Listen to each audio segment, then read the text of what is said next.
নমস্কাৰ প্ৰিয় দৰ্শকসকল, আপোনালোক সকলোকে মোৰ অন্য এটি ভিডিঅ'লৈ স্বাগতম।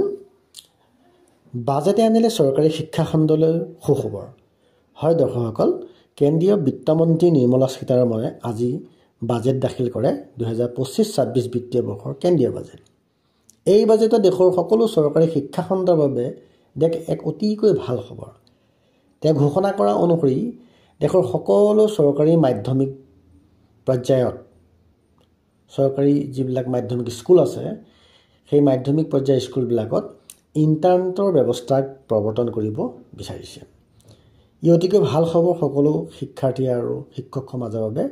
ইয়াৰ ফলত কি হ'ব? ইয়াৰ ফলত ছাত্ৰ ছাত্ৰীসকলে বিদ্যালয়ত ইণ্টাৰনেট ব্যৱহাৰ কৰি পঢ়া শুনা কৰিব আৰু শিক্ষাৰ সকলো পাঠদান কৰাত সহজ হ'ব। ইয়াৰ ফলত শিক্ষক সমাজ আৰু ছাত্ৰ ছাত্ৰী সমাজ অতিকৈ উপকৃত হ'ব বুলি আমি আশা ৰাখিছোঁ।